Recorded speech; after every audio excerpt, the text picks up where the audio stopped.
नमस्कार सम्पूर्ण विद्यार्थी भाइ बहिनीहरूलाई मेरो युट्युब च्यानलमा स्वागत छ। आज मैले क्लास 11 फिजिक्स अन्तर्गत work done by variable force भनेर एउटा डेरिभेसन लिएर आएको छु।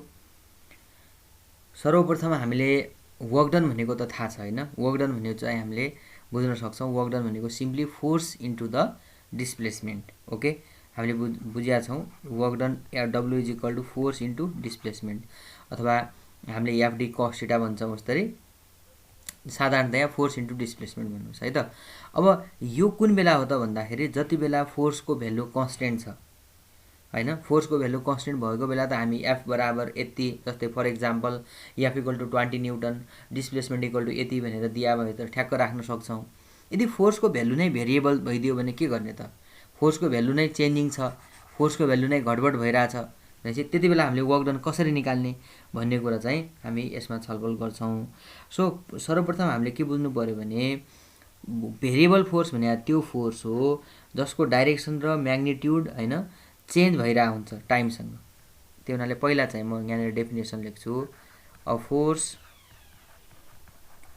Force is said to be variable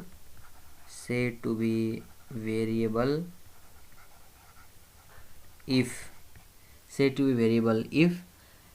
its magnitude or direction, if its magnitude or direction or both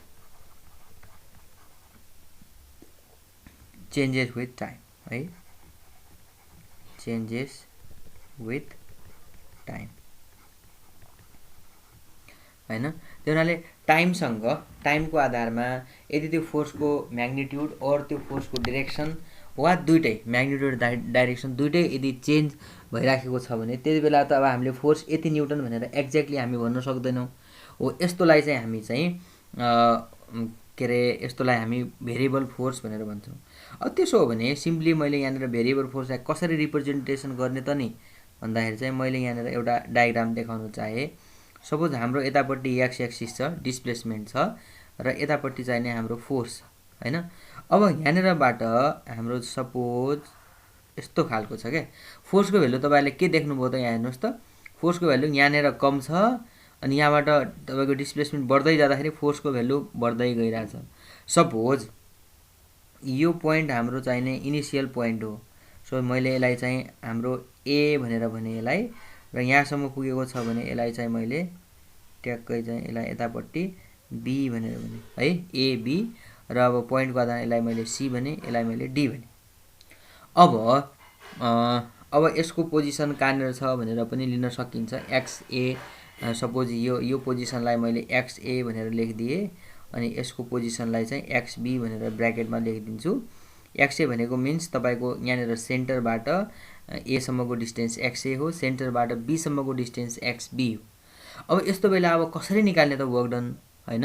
work डनलाई ठ्याक्कै अब कसरी निकाल्ने त भन्दाखेरि अब यसो गर्छौं हामी चाहिँ यो पुरै जुन डिस्प्लेसमेन्ट छ नि त ए बाट बी सम्मको जुन पुरै डिस्प्लेसमेन्ट छ यसलाई टुक्र्याउँछौं। यसलाई साना साना यसका इन्फाइनाइट वटा टुक्रा बनाउँछौं र त्यो एउटा सानो टुक्रामा डिस्प्लेसमेन्ट हुनको लागि कति वर्क डन गर्छ भनेर हामी निकाल्छौं र त्यसको बेसिसमा हामीले त्यसपछि यसले यति वर्क डन गर्यो भनेर हामी निकाल्न सक्छौं। सपोज मैले एउटा यसको सानो टुक्रा, सानो डिस्प्लेसमेन्ट देखाउँदाखेरि त मैले अलिकति यहाँ ठुलो नै देखाउँला, तर तपाईले बुझ्नु होला दे आर भेरी क्लोज के। बेसिकली तपाईको चाहिँ सपोज यो पी छ, यो क्यू छ, यिनीहरुको बीचको डिस्टेन्स मैले डेल्टा एक्स लेखे because they are very close.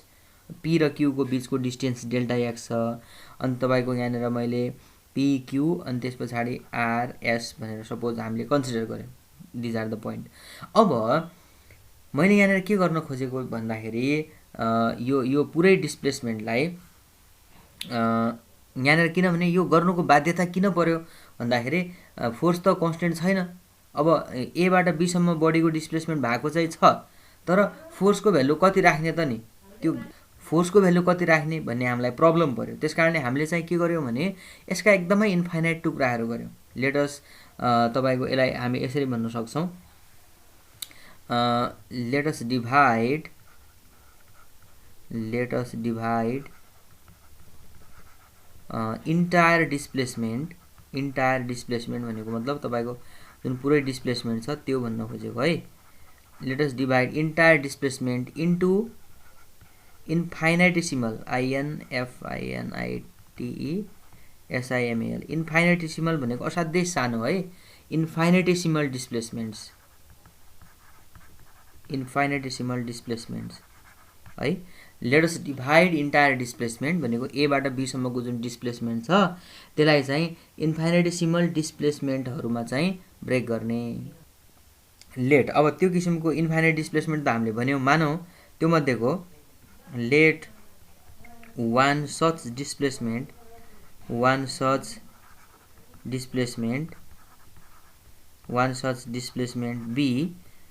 be from P to Q मानौ त्यस्तो प्रकारको एउटा डिस्प्लेसमेन्ट भनेको हामीले P देखि Q सम्मको हो भनेर मान्यौ।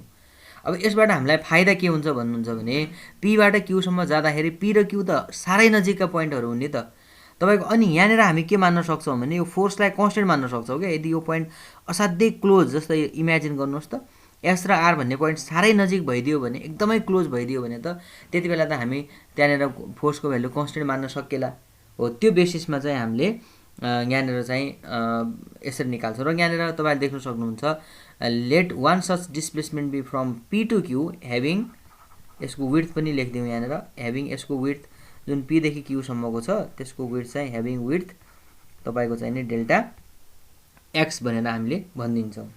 ओके, देन अब small amount of work done in moving body from P to Q then small amount of work done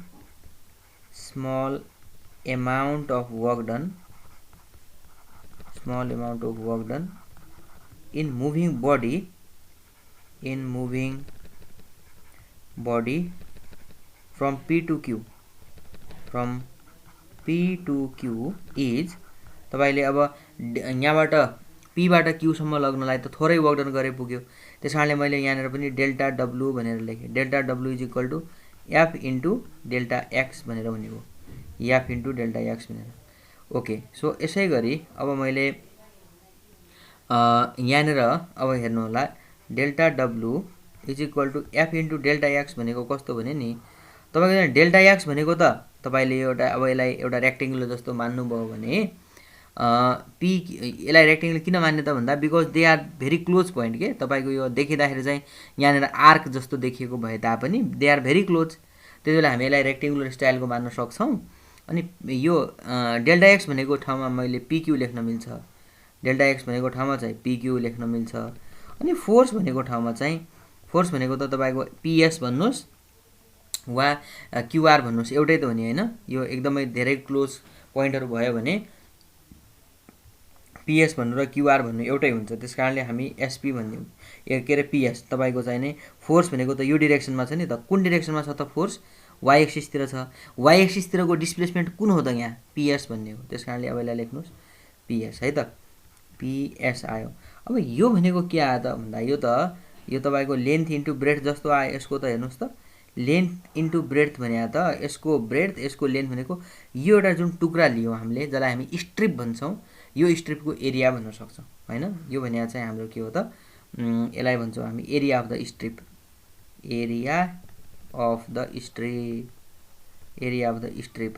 त्यो कुन स्ट्रिप छ त हाम्रो भन्दाखेरि PQRSP भन्ने जुन स्ट्रिप छ अथवा PQRS मात्र भन्दा पनि हुन्छ। तपाईहरुले अहिले घुमेर त्यहीँनिर आउँछ।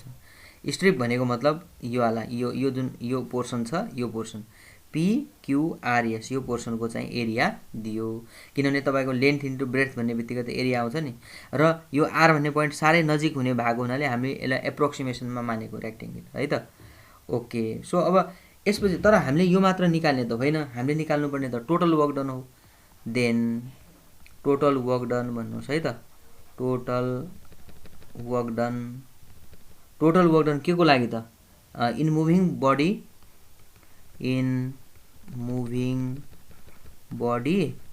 From A to B।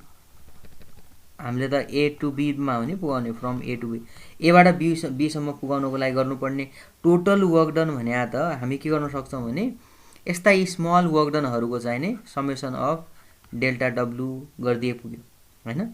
Summation of delta W भनेको समेसन अफ के आयो त तपाईको एफ इन्टु डेल्टा एक्स भनेर निकाल्नु। किनभने यस्ता जो स्मल वर्क डनहरू थिए यी स्मल वर्क डनहरूको चाहिँ नि हामीले समेसन गर्दाखेरि we got total work done. यही चाहिँ हामीलाई चाहिने हो।